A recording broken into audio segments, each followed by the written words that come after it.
Steering clear of sick days doesn't have to be hard. Walmart has no-cost vaccines for things like the flu, COVID, pneumonia, and more. So you can keep up with your immunizations without making an extra stop. Your pharmacy wherever you are. Welcome to your Walmart. $0 copay with most insurances. State agent health restrictions apply.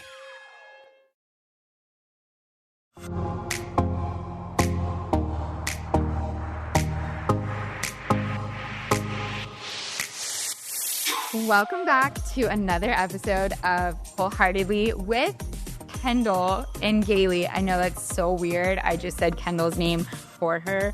But the reason I did that is because our girl, one of my favorite humans, is not with us today because she has an off week, because she is flying all over. She's on stage with Serena Williams. She's figuring out her place in New York and how to get it sold. And then she's doing a photo shoot in Atlanta. So I volunteered to do an interview this week so that she could take a rest and give her mental health the break that it needs. So I'm really proud of her for doing that. And I'm really grateful for the guest who I got to interview on this week's episode of Wholeheartedly. She is somebody I have come to adore and love and have admired basically my whole life. But now that we've become friends as of a few years ago, I can actually say I love her, and that is Elle Macpherson. So get your notebooks out. There might be some notes you want to take because she is just a fountain of knowledge, and I hope you enjoy this episode. And don't worry, Kendall will be back next week. All right, let's do it. I am so excited today because I am sitting next to one of my favorite people. You are not just a friend, you are somebody who I've gotten to work with, and you are somebody who I am deeply inspired by. The guest I have, who is actually our first true guest for a one-on-one interview here at Wholeheartedly Pod, is none other than the Elle Macpherson. You actually need no introduction or background because I would be shocked if somebody is not aware of your greatness. But I'm going to run through... Says blushing away. I am going to run through some things that you should know already. And if you don't, now you're going to learn it. So Elle came to the U.S. when she was 18 years old. She had planned to go to law school and instead, on a whim, decided to give modeling a shot because she was having some success in Australia with it. And she came to the U.S. only a couple $100 in her pocket. And you parlayed that into becoming one of the world's biggest, baddest supermodels to date in the entire world, like in the history of history. You have more Sports Illustrated covers than anyone in history with 5 SI covers. I remember all of them. And then you parlayed that into becoming an actress, a producer.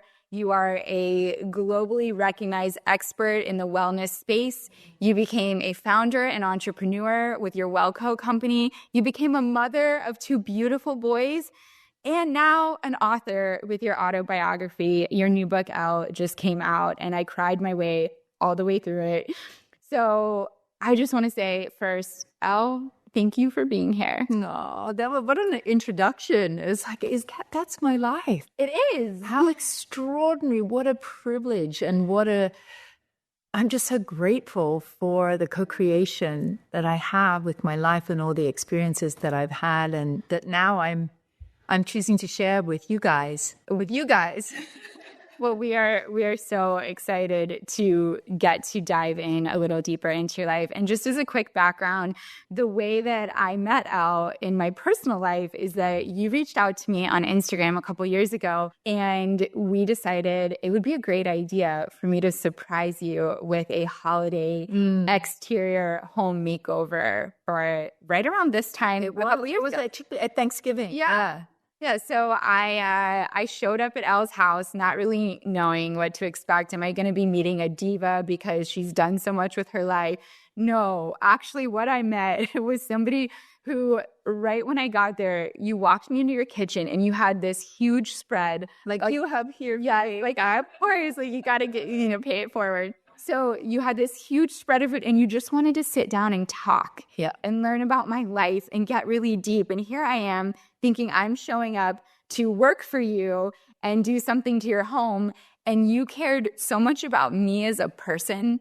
And I will never forget driving away from your house after hours in your kitchen, just talking about our lives, our romantic life, our struggles, all the things that have happened. And there were so many similarities. And I just drove away thinking that is one really, really authentic, special person. Felt like a soul sister moment. You know, I was so interested in what was driving you to do what you were doing. You know, I saw this light, bright light girl with so much enthusiasm and creativity and heart. And I wanted to know where that was coming from and who you were. And so, I remember those conversations, deep conversations. She felt like a little sister.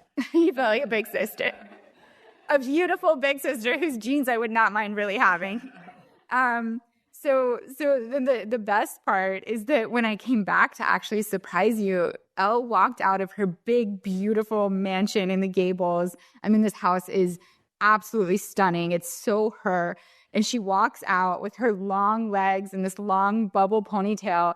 And she had Australian Ugg boots on and then a pair for me so we could match, and leggings and my Galey hat and the bubble ponytail. You had somebody come and do your hair. And literally she was twinning with me for the day I was going to surprise her, which was just, again, nobody's ever done that before. It was so fun. It was so fun. And I will cherish that forever. And the other thing that I get to cherish now forever is your book, because I read it cover to cover, and I am so excited to dive in because you are so authentic throughout. I mean, every single page, you could feel it in your voice and through the words, and it moved me so deeply with the rawness and the openness. And you talked a lot about perfectionism. And what's interesting is on Wholeheartedly Pod, we talk a lot about our struggles with perfectionism and addictions and things like that, because I've tried to be really open about it, and I'm very actively battling perfectionism now. It was so funny having you walk through my house this morning, and you're looking at how organized and clean it is, and I'm just including Oreo cookies stacked in a floral arrangement inside the jar that probably never get in. Never. Like, I put that in once and I haven't opened it since, right? And I did it for a video for Instagram. So there's just so much that I think our audience is going to be able to relate to with what you've been through, and more importantly, we're going to benefit from how you've overcome it. So I guess my first question is, when it comes to perfectionism, having started modeling at such a young age, do you think that kind of proclivity to want to have everything be perfect and great and organized and the best all of the time, did that start when you were really young, or did that, do you think, come out more from modeling and being under the world's microscope of judging you and how you look and trying to get every photo perfect? Where do you think that developed? It started when I was young, because I was living in quite a chaotic, had quite a chaotic childhood at home. And I thought that if I could make everything perfect, then there would be no drama. And so it was a survival mechanism. It was a survival tool when I was younger. And then as I got older, modeling in itself is a career that does demand you to be not only perfect, but also somebody else. Yeah. And so it was hugely intense. The career itself was intense. And it sort of fed into a propensity I had towards that anyway, so I found it easy. But I used it as a learning platform, really. And how so? Well, this drive to do everything well was what helped me succeed. It helped me excel in my work. And I think some of us feel that we have to sort of squash that or fixate on being a perfectionist. Rather, it's more helpful to see it as a tool of giving 110% of yourself to anything that your heart desires. And I'm not talking about things that you don't love, but things that you love. Be the best version of yourself. Give it your best. And that's a wonderful recipe for success as well. You know, when you're doing what you love and love what you do, you usually become very successful at it. And also you don't feel like you work. So for me, modeling was that drive for perfectionism, the desire for financial independence, for freedom. It was a wonderful learning platform for, you know, a string of opportunities for me to develop from, you know, skills and strategies and co-collaborations and, you know, presentations and business and commercial. I was able to do it because I gave 110% of myself. So I see it really as a gift in many ways, if I choose not to see it as a failure. Yeah, it was an interesting change in my perception, rather than going, oh my God, I'm a perfectionist and it drives me crazy and I can't rest until everything is perfect. I now look at it and going, wow, that drive helped me be successful, and I'm so grateful for it. I think I need you to talk to my therapist because what we're working on in therapy is that I need to let go of my perfectionism because it's ruling my life in an unhealthy way. But my challenge to her was that, sure, I can see how you see it that way, but I also feel like if I were to let go of my perfectionism, I lose what makes me special and what makes me achieve and what makes me work so hard and go the extra 110%, right? Because I want to get it right. So I don't know what is the right answer, right? Like, I don't know if I look at it like you do, where it's, you know, this is a blessing, not a curse. Well, that's who you are. As a woman, you want to give 110% to the things that you love. Yeah. So embrace that. And when you embrace it, you will feel ultimately fulfilled and you won't see it as being tortured by it. I almost wonder if I'm harsher on myself about it because of the way other people comment about it. Yes. Right? Like, I enjoy cleaning my house for a couple of hours. You know, it can be very therapeutic. Yeah, actually. Yeah, see it as a platform for growth. And I think when you say that you're tortured, I think, as you say, it's more like it's your perception of it rather than the reality, because the reality has been super beneficial for you. Yeah. And you enjoy it. If it was really torturing me that much, I don't know that I would keep doing it, you know? Well, we sometimes do stuff that is so true. but is, you know, self-harming. That is so true. But the reality is, look, we're all perfect. We are perfectly imperfect. Yeah. In every given moment. Yeah. And perfect is just being in the now. You know, not in the past, not in the future, but being in the now, feeling what resonates with you, taking those steps as they resonate with you in that moment.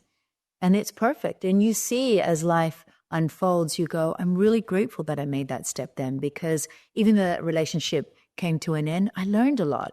And I had to go through that relationship in order to learn. So it was perfect. Yeah. Even if you don't stay together. Right. The complete story of it is perfect, even if moments in time it didn't feel that way, but it served a purpose. And speaking of imperfect relationships, something you are really candid about in your book is your battle with alcoholism and how you checked yourself into rehab. Over 46 million people are affected every year by alcoholism.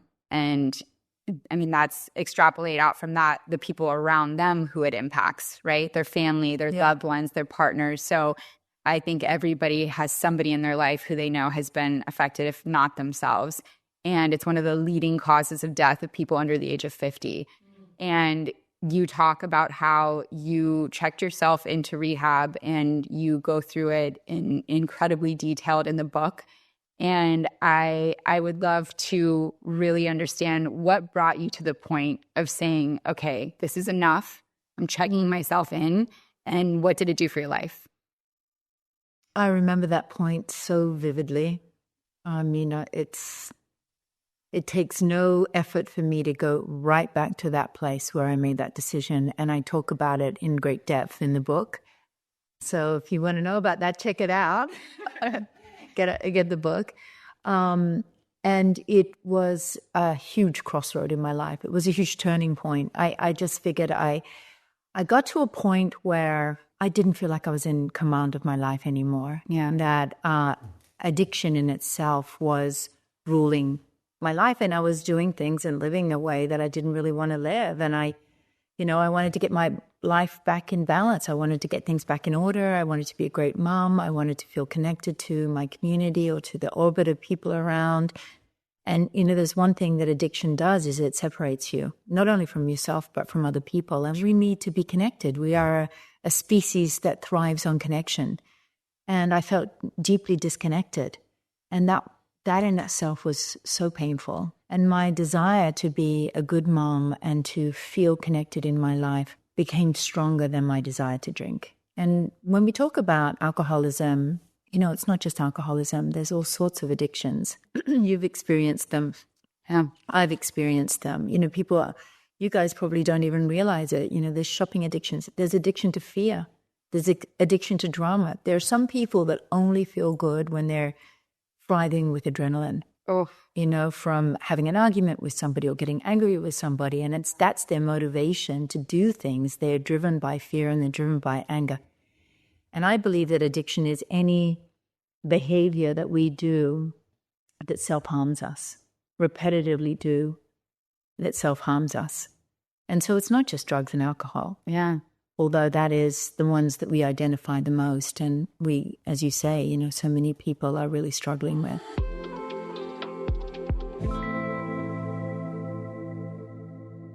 We all know cats are picky, and I am too. Because to be honest, I'm quite the dog person, but I have a lot of friends that have cats, and they have gone through a ton of cat litter over the years. And the best for them by far is Pretty Litter. Pretty Litter's non-clumping formula traps odor and moisture. It's ultra absorbent, it's lightweight, low dust, and a 1 pound and one 6-pound bag works for up to a month. That means I can come over and visit, and I don't smell the cat. That's a win. And this gives me peace of mind as the friend who doesn't have a cat. Because Pretty Litter changes color to indicate early signs of potential illness, like urinary tract infections, kidney issues, etc. So this is pretty awesome because it's going to keep them happy knowing that their kitties are healthy and taken care of. And if that wasn't enough, Pretty Litter ships free right to their door.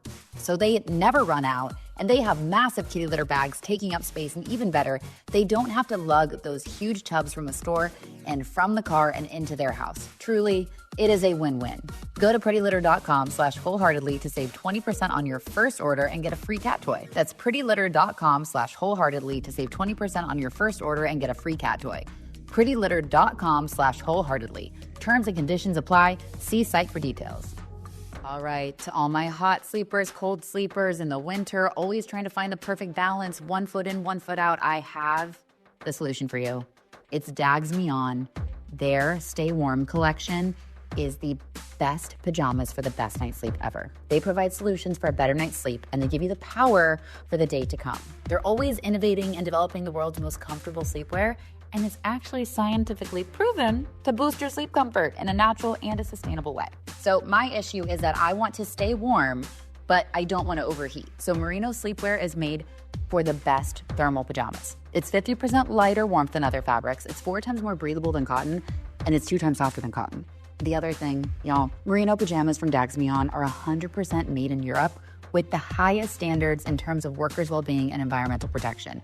Guys, it doesn't get better than Dags Me On. They're cute, they're comfy. You will feel soft and cozy without getting overheated. Are you ready to upgrade your sleepwear? Discover the science of comfort with Dags Me On. Don't just take my word for it. Experience the difference yourself. Visit dagsmeon.com and use our code WHOLEHEART at checkout for an exclusive 15% off your first purchase. That's code WHOLEHEART at dagsmeon.com. DAGSMEJAN. Sleep smarter, sleep deeper with Dags Me On. That's so, so true. And what was interesting to me in the chapter about going to rehab was that you checked yourself in for alcoholism, but while you were there, what came up was that the therapists were saying you also have perfectionism. And this is something that they want to tackle and help you with. And also there was a sense of controlling food. And they put you in this group of people that you didn't think you belonged with because you really thought you were there for A, but they're telling you have A, B, and C. And you're going, how is this my life? Why am I here going through all of this right now. And on the other side of it, you know, you've got a much healthier relationship with alcohol, with perfectionism, with food. Can you kind of talk through what your relationship with those areas looks like today versus at your worst point with them? I mean, it's still there, but rather than trying to push it away and say it doesn't exist, what I do is I put my energy into things that are self-loving instead of self-destructive. And, you know, life flows where, and you know, we're all energy, and life flows where you put your energy. So if you're putting your energy in sort of battling something, you actually make it worse. What we have to do is replace what we're battling with other things. Battling is such a, you know, strange word, but I think it's about really focusing on self-care, well-being, joy, laughter, you know, just looking after yourself. So it sounds like instead of trying to fix your problem with alcohol or fix the perfectionism or the control of food or whatever it is, you just took the energy you were putting into those things and instead replaced it with putting it into something else that was more beneficial and self-loving. So do you have any tangible examples of where you directed that energy to, just so that people listening to this might be at ideas? So 7:00 drink of vodka every night when I put my kids down. I would go then to a 7:00 AA meeting. And so that community, that sense of connectedness, that sense of relaxation, that sense of fulfillment that I used to get from getting a drink, I got from having a cup of tea with a whole bunch of people in an AA meeting and a cookie and listening to people share their stories. And then I looked forward to those meetings the same way I looked forward to my drink at the end of the day, or drinks at the end of the day. So I pivoted my focus to something that was more beneficial for me. And I did that consistently. And when you do it consistently, it becomes easier and easier and easier. And then the other stuff it's not a part of your life anymore.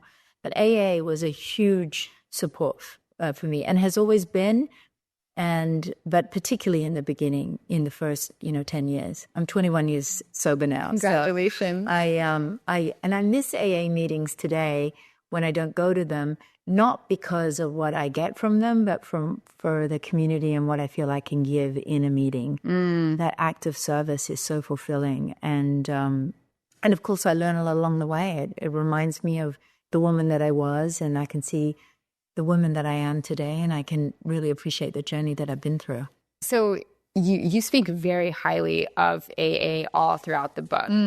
And I'm curious, as somebody who is a very public figure and whose face has been all over the world, and then walking into an AA meeting, is that really, I don't know, I almost feel like it would be even harder if I were in your shoes and people had been looking at me on the cover of Sports Illustrated, and now I'm just sitting in some random AA meeting in a like church room, sitting next to all these strangers and having to share intimate parts of my life and my battle. Do you think that made it harder for you? Not at all, because I think I was more ashamed of what I was doing when I was drinking than going to an AA meeting. And besides, I'd go to meetings and there were so many well-known people, like actors, musicians, politicians. And sometimes in the very early days, I would go to meetings just to see them.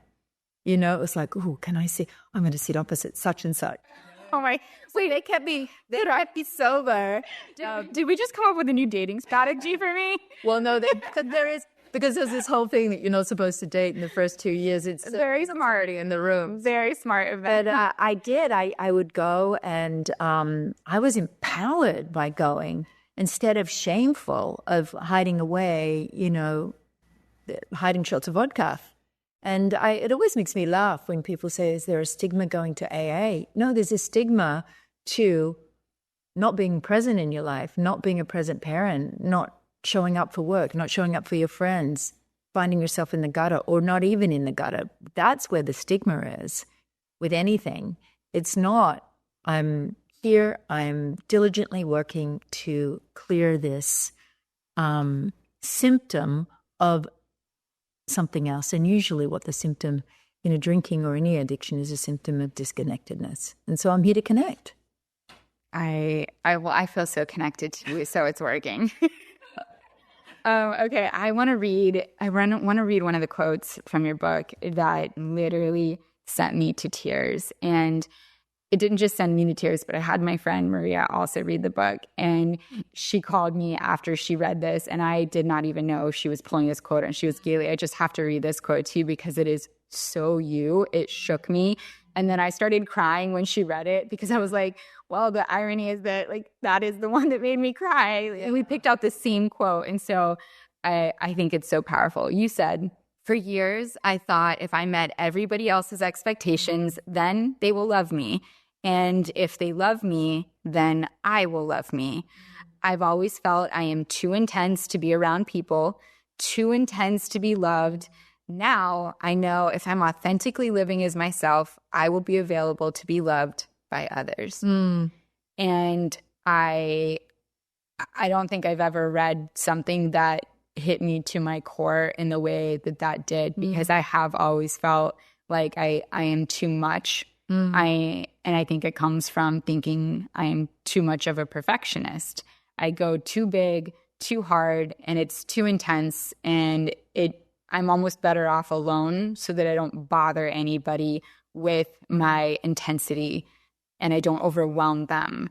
And also I protect myself a little bit because I'm a pleaser. So if I feel like I'm overwhelming somebody, it's really hard for me to see that it's too much or it's bothering them or I'm being judged for it. And so it's better to just isolate and be too much by myself in my house and give my dogs a really great life, because they don't judge me. And so what do you think brought you to this realization of that you're not too much and you can just be authentically yourself, and that's more than enough and not too much? Oh, it's such a strong theme throughout my book. So first of all, what I've understood is what's behind the too much. It's the feeling of I'm not enough. Yeah. I have to over-deliver. Yeah. And if I over-deliver, then, I'm going to be enough. So even though it's disguised in that I'm too intense and it's too much, really the underlying core thing is I'm not enough. And you don't trust yourself, or I didn't trust myself, put it that way. And the way that I was able to diffuse that feeling of too much or not enough was to have a deeper connection with myself. And the way I did that was through meditation. And meditation is not just calming the sound around, noise around you so you can relax, but it's developing a deeper relationship with yourself and with guidance. Your own guidance, your connection to source, and we all have it.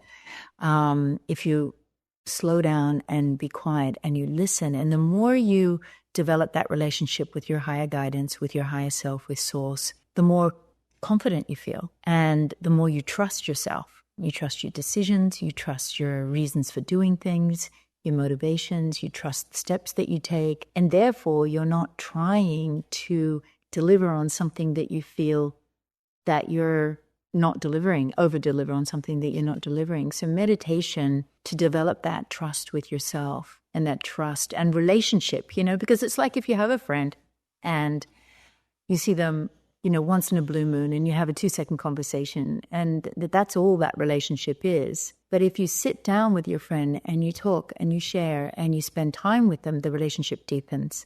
True. And so having that time in meditation, deepening that relationship with yourself where you feel more confident, more secure, more aware, more authentic, then the need to please everybody and do too much it really dissipates. It's so true what you're saying too about over-delivering and trying to please so hard to get them to like you, because I think deep down it comes from you not liking you.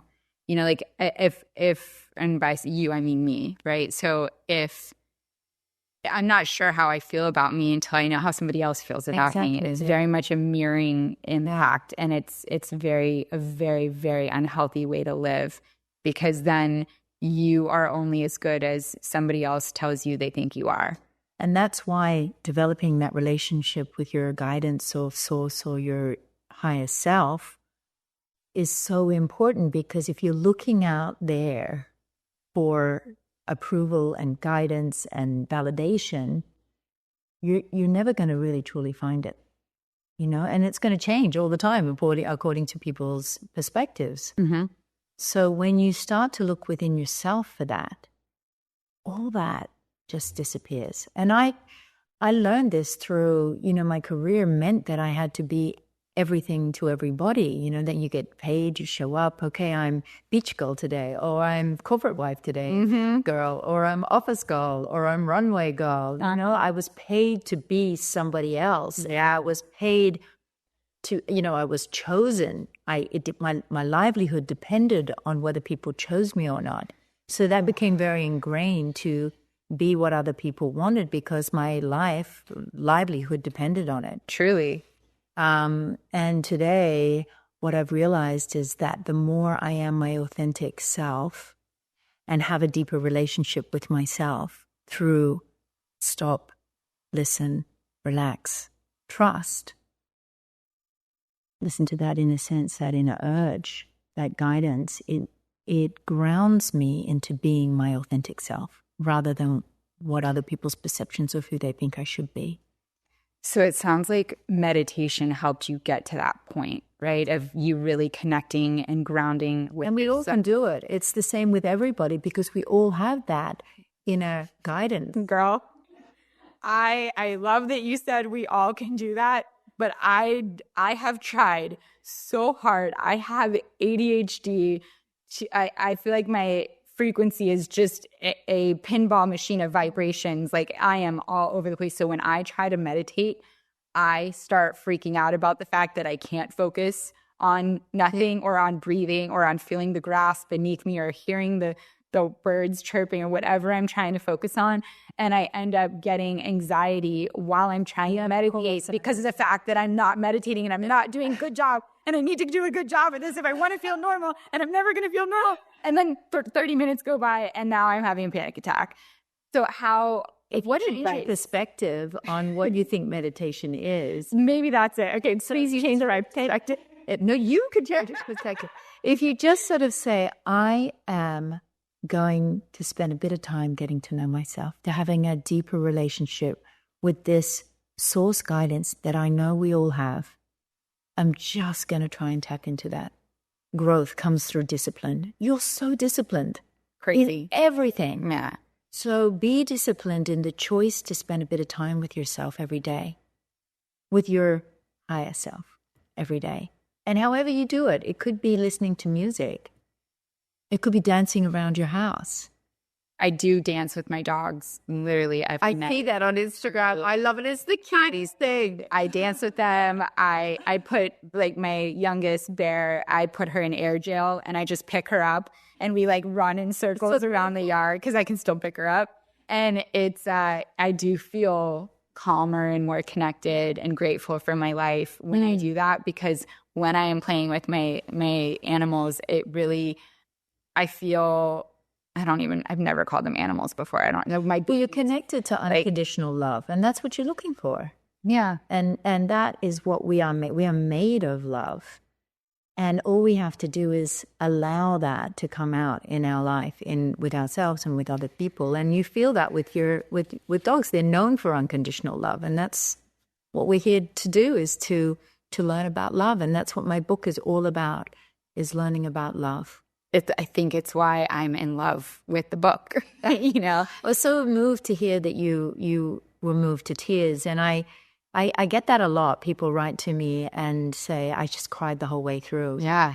And I ask them, was it because of my story or because of yours? Because if it's because it resonated with you, because you saw yourself in that moment, that feelings, maybe you identify not with the circumstances, but the feelings that I was going through, then that is a true connection. And that's it's so important, because my book is like a mirror. It looks like it's about my life, but it's really about yours.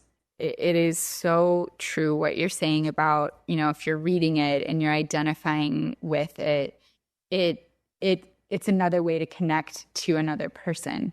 and to yourself. But for me, what it did is it almost gave me a sense of I'm not crazy. I'm not alone. I'm not the only person in this world with so many souls, who have come and gone. I'm not the only person that feels like this in my thoughts or trapped in this situation or battling this perfectionism or whatever it is, or working so hard to please other people just so that I can feel like maybe I'm worthy of love. There were just so many points in there that I thought, okay, like I can do this because she did it, but also I feel a little bit less resentful towards myself for not being what I think is normal. Right. A little more self-loving. Yeah.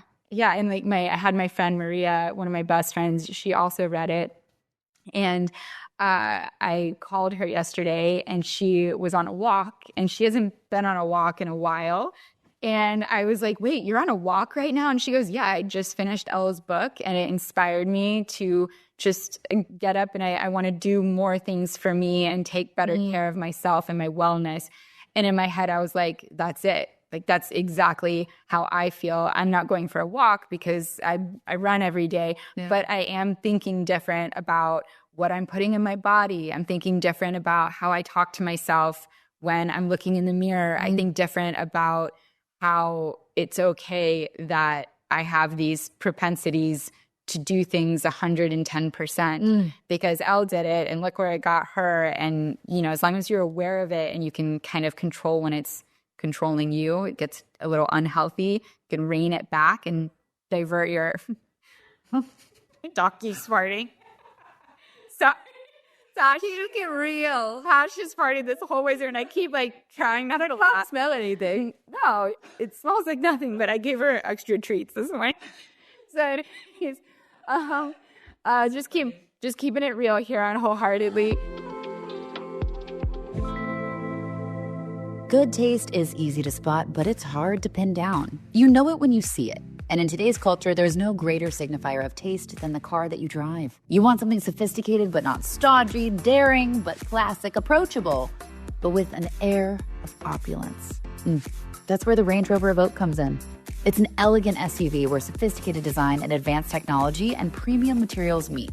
It's a new dimension of refinement and luxury with clean lines, sumptuous materials, and advanced technology. They all come together in the Range Rover Evoque. It's sophisticated. It's charismatic. The Range Rover Evoque elevates every drive. It has a floating roof, continuous waistline, and three-dimensional grille that give the Evoque its captivating character. A thoroughly modern, chiseled taillight graphic creates a sense of continuous motion and contributes to the signature aesthetic of the Evoque. A calm, minimalist cabin is anchored by a center console that features a tactile gear shifter. Choose a modern, austere aesthetic or a warmer, authentic appearance for your interior, with curated elements throughout the cabinet that can be tailored to you. Build your Range Rover Evoque at LandRoverUSA.com.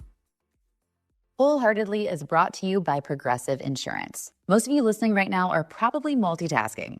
Yeah, you're busted. While you're listening to Galey and I talk about life and all of our crazy stories, you're probably also driving, cleaning, exercising, proud of you, or maybe even grocery shopping. But if you're not in some kind of moving vehicle, there's something else that you can be doing right now. You could be getting an auto quote from Progressive Insurance. It's easy, and you could save money by doing it right from your phone. Drivers who save by switching to Progressive save nearly $750 on average, and auto customers qualify for an average of 7 discounts. Discounts for having multiple vehicles on your policy, being a homeowner, and more. So just like your favorite podcast, assuming that's us, Progressive will be with you 24/7, 365 days a year, so you're protected no matter what. Multitask right now. Quote your car insurance at Progressive.com to join the over 28 million drivers who trust Progressive. Progressive Casualty Insurance Company and Affiliates. National average 12-month savings of $754 by new customers surveyed who saved with Progressive between June 2022 and May 2023. Potential savings will vary. Discounts not available in all states and situations.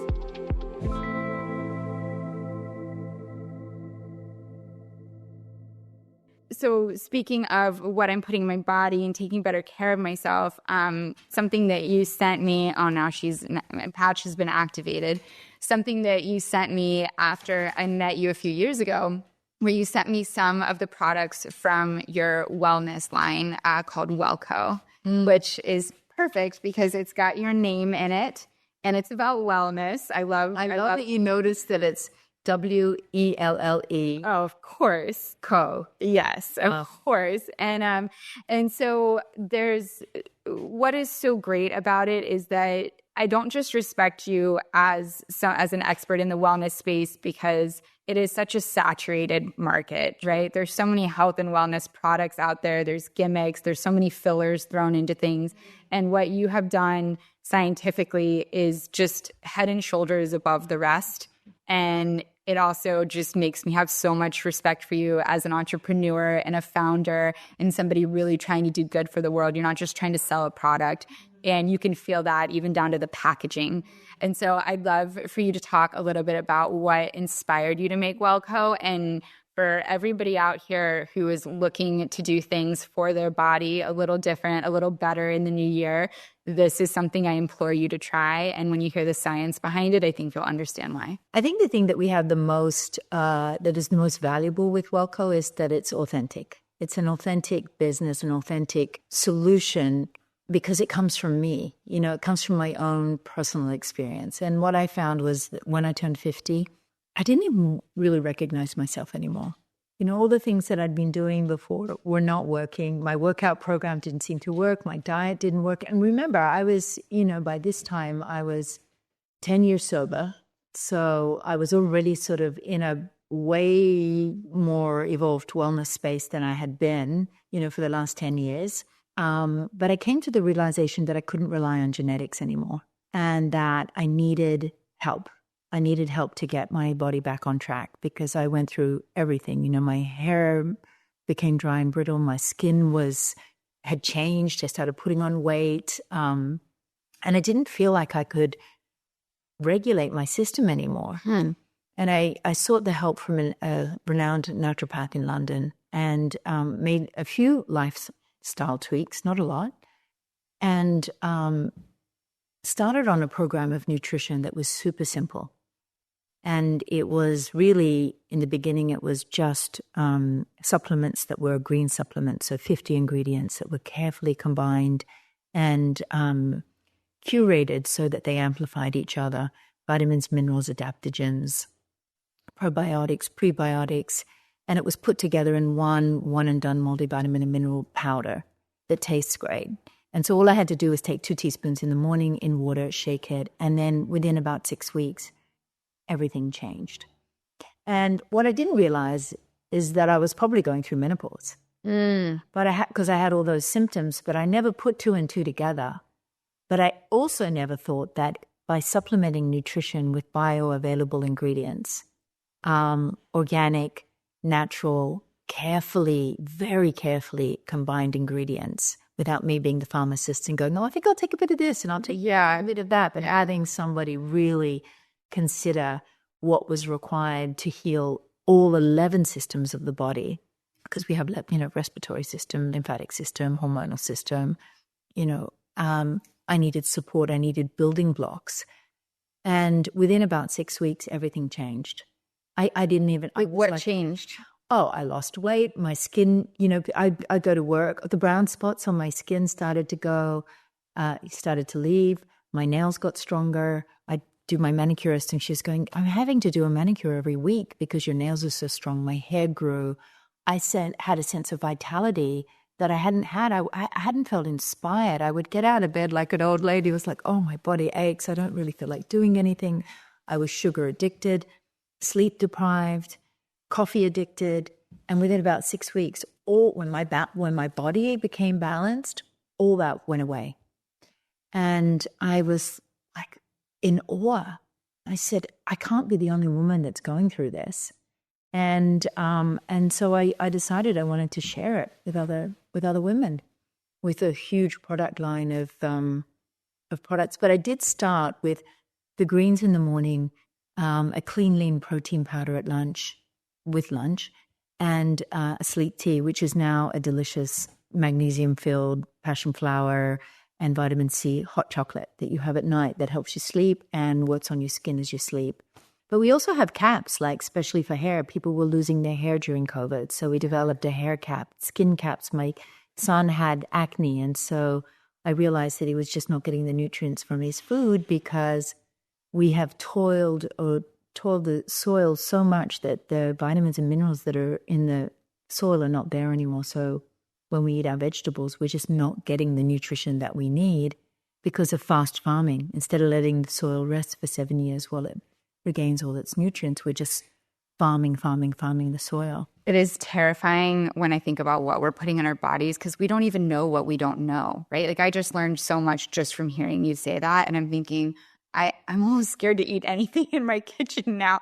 But I was very thoughtful when I got out last night. I went to Whole Foods and I got this. I'm so excited to eat. And I was like, everything's going to be organic. Everything's going to be vegan. And I did a little story about it on Instagram. And I already have messages like, who dis? Like, Galey doesn't eat like this. Like, where's the sugar? And I'm just like, It's so funny because I remember you're like a sweet, obsessed with sugar. Yes, because you're looking for energy. And that's the thing that Super Elixir gives you is energy.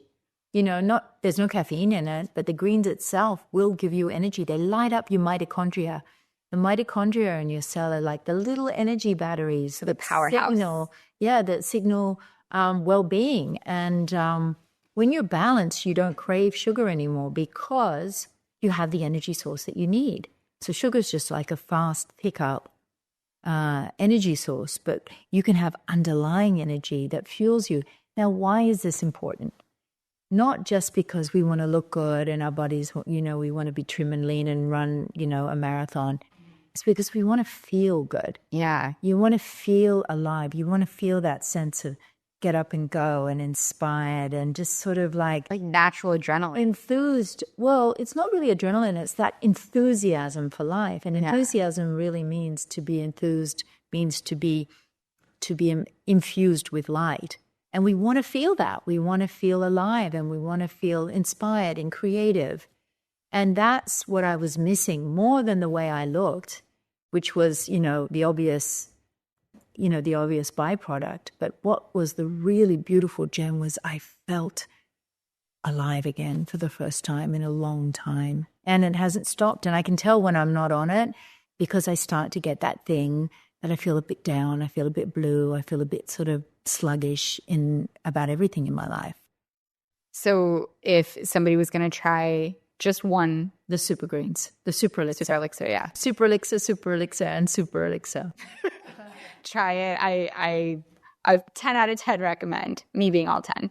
Okay, so we're going to talk at the end and we'll put in the show notes where you can get all of the WelleCo products and everything. I'm a huge stan and I think you should be too. So back to the book, I want to talk a little bit about a section. If you can't tell by now, I'm really hyper-focused on this perfectionism and how that was impacting your life because it's something that I so deeply battle and I know a lot of people do who are listening to this.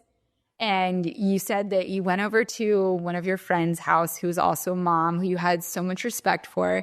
And when you went into her home, you saw chaos, the kids and the lack of schedule and organization, and things were just happening unplanned all over the place. And she was just rolling with the punches.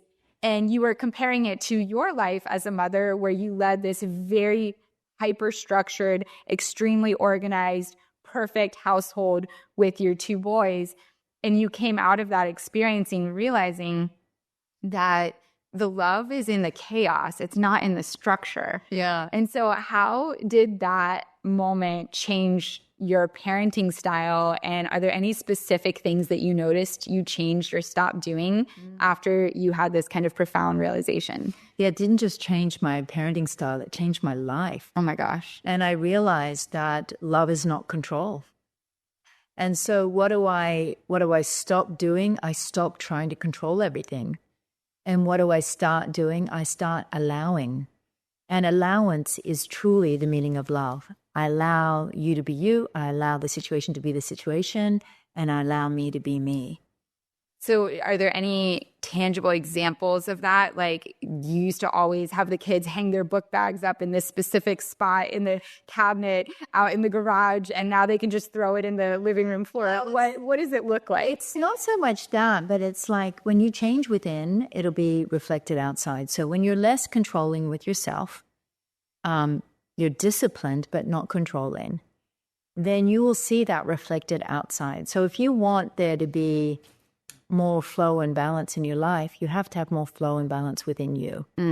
And, with the kids, it's like, I remember there was at one point I was trying to teach somebody table manners, and, feet were up at the table and they were using their hands. And I was like, that's not the way we do it in England and blah, blah, blah. And then I turned that around and I said, it's really interesting.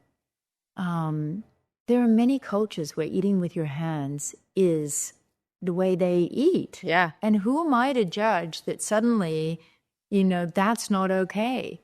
So I made a joke of it. I just said, cool, there are so many cultures that we eat with our hands. Go for it. Eat with your hands.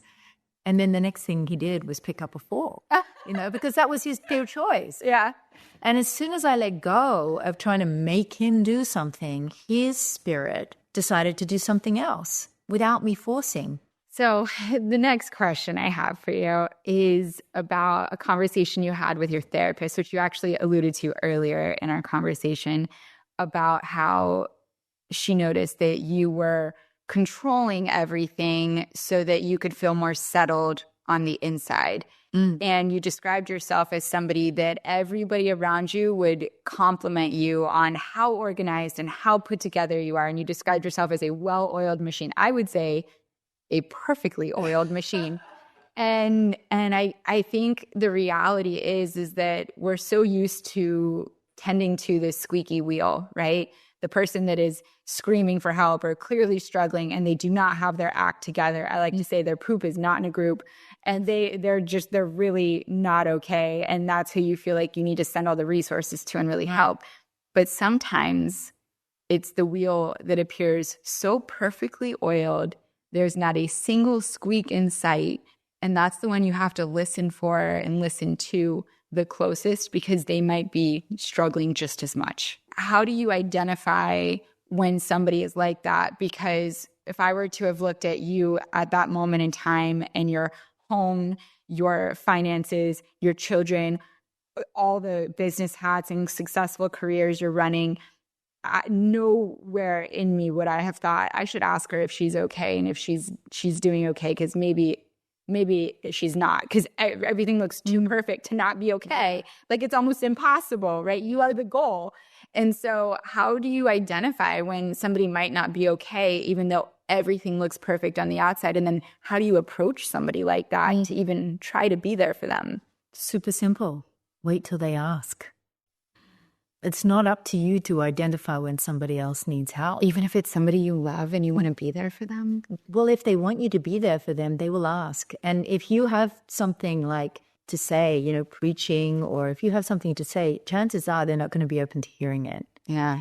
And so wait until somebody asks. And I think that's the biggest thing that I've learned, even with my children, is not trying to rush in and fix it for them, because their life experiences is how they learn. And wait until they open the door for me to come in. What I have found is that, and I'll throw my approach to it out there, and I'm curious what you'll say about this, because it's a little different. So I have found that when I think that somebody is struggling or going through something, which I think I'm able to identify a little bit better, because if I see myself in somebody, then I know what she looks like. Yeah. Because that either is me or was me, because I've gone through some really dark places and I was really good at masking it and hiding it from the world so that nobody would know, even my fiance, right? And so I'm hyper aware and sensitive to when somebody could be going through that. And so my way of approaching them is the way that I think would have worked for me if somebody had approached me, which is that I don't come up to them and say, hey, I know everything looks great on the outside, but are you kind of dying with your eyes wide open right now? Like I'm not gonna do that. But what I will do is I will come up to them and I'll ask if they have a time to chat, and then I'll share something that I'm going through that's really difficult or that I went through, and I just want to open up about it. And I kind of like put my cards on the table first. And I think people genuinely do want to help. Yeah. If you're going through something and you open up to somebody, they want to help you. And a lot of times, like you said, like humans like to connect. And so if you open up about something that you are truly, I mean, obviously I'm not making it up, but if there's something I'm really struggling with or going through and I open up to somebody about it, they are extremely likely to come back and then also share what they're going through. And it gives them a space to open up, because if I've been vulnerable first, I've taken off my shield. Yeah. They almost feel safer in that space to be. That was not me.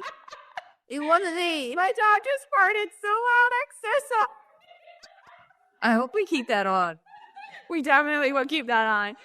So what I do is I open up to them, and I make sure that they know that this is a safe space and that I won't be able to judge them because I just gave them first dibs at judging me, you know? So it becomes like a judgment-free, like safe bubble that we're in. And I do find that it really does help people open up. But it's not necessarily waiting for them to come to you, but it kind of is too, because you're just sharing. Yeah. And if they're ready to come to you, it just gives them an easier landing field to drop it. Yeah, I think that's a wise thing. You know, check in with yourself and feel if it feels right, but also check in with yourself and ask yourself, am I trying to save somebody from their pain or from their disappointment or from their life experiences? Sometimes it's really important to allow people to just go through those things because they will learn from their experience. True.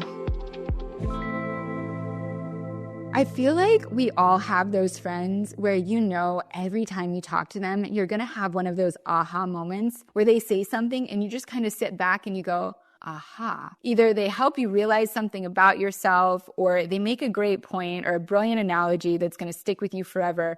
Those are the kind of conversations and the kind of friends that I want to have. That's exactly what you get when you listen to the Silver Linings Handbook. If you have not listened to this podcast, I implore you to try at least one. What's great about it is that it's hosted by Jason, who is a former journalist who worked at the New York Times, the Boston Globe, the Washington Post, and other newspapers. What I kind of love about this is that his podcast is one of his many comebacks from a 2003 scandal that he caused at the Times that led to him starting to work in mental health. The podcast has all the qualities that we associate with curiosity, openness to new ideas, resilience, that good comes from suffering, giving grace, being of service to others, and a belief that we can grow from each other's experiences, because ambition for the collective success of humanity, and a belief that we can grow from each other's experiences. To subscribe to the Silver Linings Handbook, just go to wherever you listen to podcasts. It'll be there, ready for you. I think that's so hard for me to sit back and just let somebody learn that on their own, because I think when I was going through it, I felt so isolated and alone, and I almost wish that there was somebody who I could identify with, like in your book where I identified with you, and it made me feel more normal and less isolated, and it made me feel better, and me feeling better about myself is a form of self-love. You know, like I'm feeling like more confident in my skin, and that I'm not this alien that doesn't make sense here and will never fit in, you know? So I also went through an experience where, you know, I shared my battle with my fiance at the time and was rejected for it. Yeah. And he wasn't the right person for you. Clearly. And I also, you know, to be fair, like had been hiding it from him. So that was an understandable reason to reject me, I guess. But from that experience, I was like, wow, me just opening up to a loved one for help did not help. In fact, it ruined everything in my life at that moment. But, you know, you say in rejected, you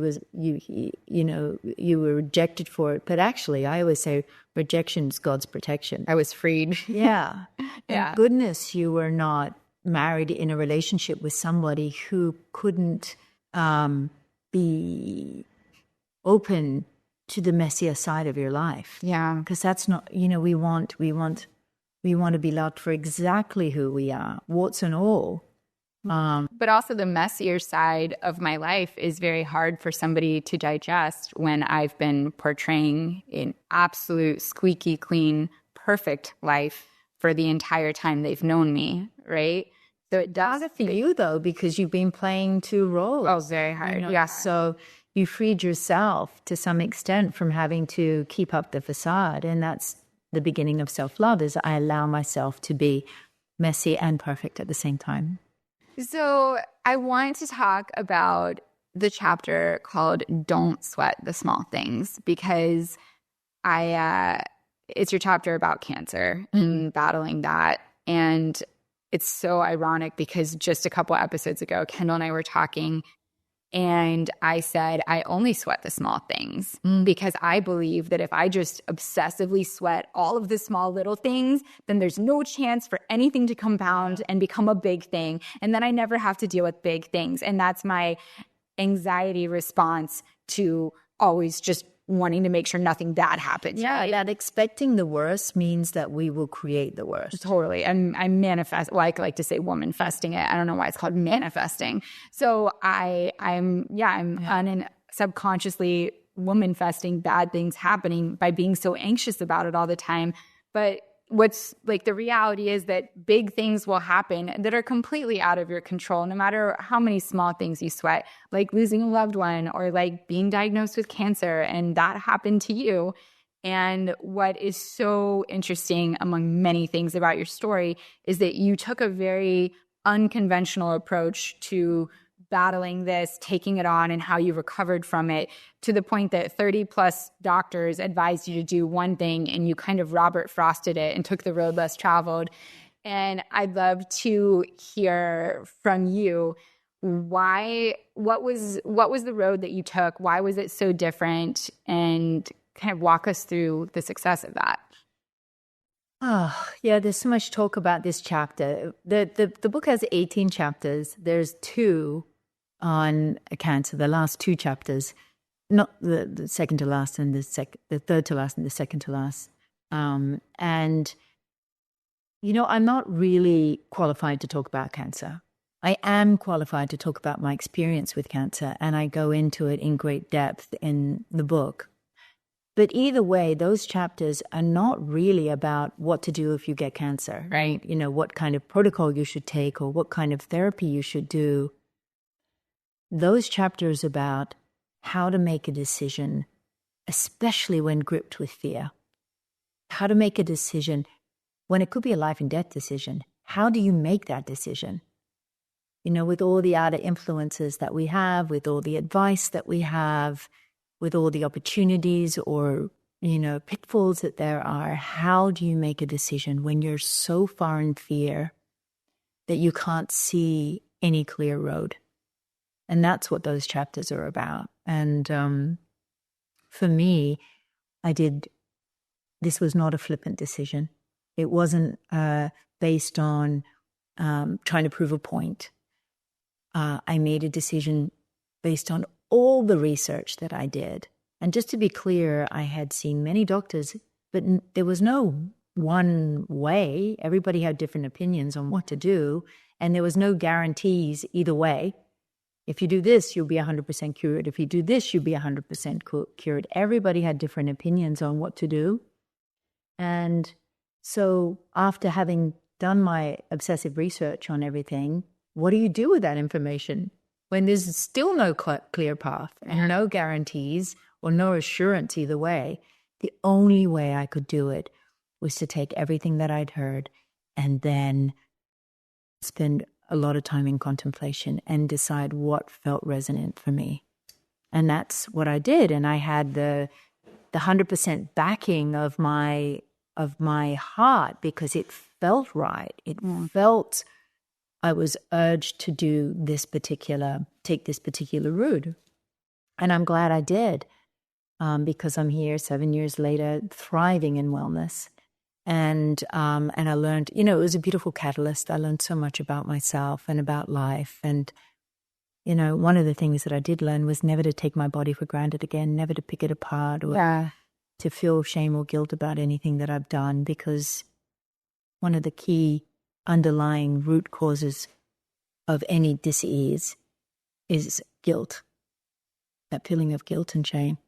So I had to work through all that, and I did emotional work, I did physical work, I did, I did a 360. I approached it from a 360 degrees perspective.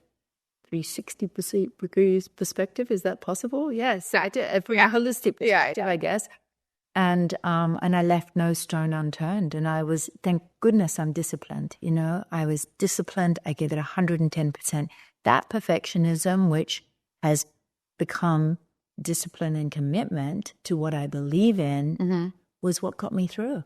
It's so inspiring that you followed your heart and what you felt was right, and you did the research and the due diligence, and you are now 7 years cancer-free. So clearly, you listening to your heart led you down the right. Yeah, and I did a lot of research. It wasn't just like a open, oh, I think I'll just go and do this. My heart is saying this today. No, it wasn't like that. It's been portrayed by the press as that, but that's certainly not the case. No, it's not. And the other thing that I thought was really interesting is that when you make a decision for yourself, kind of by yourself and all the research that you've done, not everybody around you is going to be fully on board or supportive, because if they are used to listening more to, medical doctors and they believe you should do X, Y, and Z, and you are doing a different route for yourself, what was that like? Did it hurt some of your relationships with people close to you? Yeah, it scared the hell out of people. Yeah, I'm sure. And some people I didn't even tell, because I didn't want to create turmoil or chaos in their life as they tried to figure out what I should be doing. Yeah. And I didn't want them to be in fear. And fear is contagious. And the last thing I needed was more fear in my life. And so I didn't really tell anybody. I'm very, very few. I didn't tell my family. Wow, I didn't know that. Yeah. And I just put all my energy into my wellness protocol. And then that was where I wanted to put my focus. I didn't want to put my focus into trying to get approval for what I was doing, or trying to get understanding. And I realized that ultimately I was going to be the one that had to walk through this journey. Yeah. And that scared a lot of people. So something that I noticed throughout the book is your attachment and meaning behind dates. So, for example, you chose to fly to Arizona and check yourself into rehab when it was your grandmother's birthday, as almost like an homage to her. It was. And then one of your relationships that was really meaningful in your life was coming to an end, and you all decided to announce the separation on July 4th as a kind of like a symbolism of both of your newfound independence. Yeah. And then your cancer diagnosis happened on a Friday the 13th, which is also just a date that we associate with scary, bad things happening. Is this something that has happened throughout your entire life, or you've noticed this kind of association, or is this just pure coincidence? Well, it's universal. I mean, it's a theme in everybody's life that we do get these sort of like, there are signposts or guides or synchronicities. And if we just slow down a little bit and start to observe, we will see them everywhere. It's not just in my life. And I think it's a wonderful thing to recognize that we are in co-creation with our universe. We are not isolated. We are not alone. Nothing is happenstance. There are no mistakes. And we are not in control. And well, we can be in command. Yeah, it's very different. I like that. When you're in command, you're choosing from your heart. You're discerning. And that's where we need to be, is, well, where I've found the most fulfillment comes from choosing from the heart. And that doesn't mean doing nothing. It just means that I'm going to check in with myself. I'm going to see what resonates.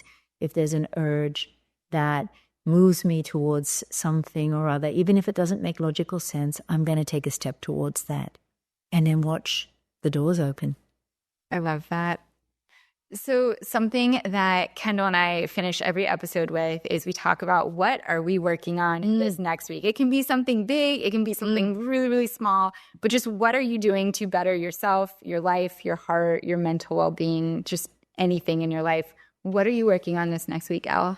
Well, I started a series of meditations because, I mean, it's funny that we talked about it. And this particular one is called Cellular Release. And it's about releasing any kind of cellular memory we have of trauma or behaviors that we do just because they were survival skills as a child. Oh, wow. So I would, and if you want to know about it, again, pauldarrellwalsh.com has a meditation called Cellular Release. And it's a 21-day cycle. But you can, I mean, for me at the moment, I'm probably, like I didn't do it this morning, I may do it tonight. But I know that when I put concerted effort into a particular area in my life that I want to rebalance, I see rebalancing. And so that's what I'm doing. I hadn't done it for a couple of years, so it's a discipline. I love that. We will put that in the show notes so that you can go and. It sounds like something I feel like this happened today because I was supposed to get the message of I need to start meditating. And I also wise to. You don't need to. Okay. I would like to start meditating. I would love to. I would love to start meditating from my heart, but also I think that what I want to work on this next week is being less frustrated with my obsessiveness and my perfectionism and more grateful for it and see it as something that really has benefited me and helped me and guided me and afforded me a beautiful life that I get to have because I worked so hard, which is because I want things to be perfect so badly. So I'm going to look at that reframe because that is something that is really, really helpful to me. Let me know how it goes. I think you'll find some relief from I already feel it. Training it. I do. And maybe you'll relax a little bit about things that, you're driven to do that just don't feel right. Like, why is it that I have to keep rearranging this thing? Yeah. When it's taking me away from something else I want to do. Let me just go and do the other thing that I want to do. That will wait. And it's so freeing. It is so freeing having been there myself. My neighbors are going to be so happy if they don't hear me doing the leaf blower every single morning at 6:30 a.m. because it's the thing that I have to do every morning. So so many people are going to benefit from this, not just everybody listening to the podcast. So I just want to close with a quote from your book that I hope in listening to Elle today and reading her book, Elle, which I highly recommend the audiobook. She was telling me earlier that it's her voice. She reads it, but also they have healing music all the way throughout. And it's just fantastic. If you aren't a hard copy or Kindle type person, I'll link it in the show notes, but also I will keep sharing it on my Instagram and stories. But I just want to close with this last quote from your book because it's what I hope you all can take away from everything that we spoke about here today. And it is, you know what? I'm going to have you read it, actually, because this should come in your voice. I realized I didn't have to be the best me possible in every moment of every day. I just needed to be me, the real me. Oh, chill. I love that. So guys, you don't have to be the best version of you every second of every day. I think that drives a lot of anxiety and addictions and things like that to try and cope with that feeling and obsessing over it. And so I hope we can all, with our whole hearts, just love being the real us. So I love you. I appreciate you. Thank you so much for being you and for being here and for sharing this with the world. And let everybody know where they can follow you and also get the WelleCo products. So WelleCo is WelleCo.com, WelleCo.com. Took me a second there. And I'm on Elle Macpherson on Instagram. Elle Macpherson on Instagram. And my book, Ben Bella, is my publisher, or Penguin. And you can get it on Amazon, and you can get the audiobook on Audible and Amazon and wherever you get your music. Yes, I highly, highly recommend. And Kendall and I are so grateful that you were here today, and we'll be back with our regular recorded episode the following week. So thank you guys. We love you with our whole hearts, and go be yourselves. Bye. Bye. Mwah.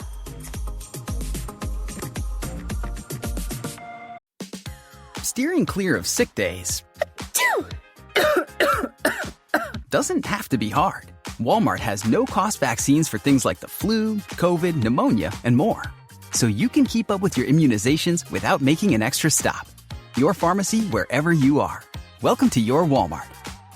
$0 copay with most insurances. State, age, and health restrictions apply.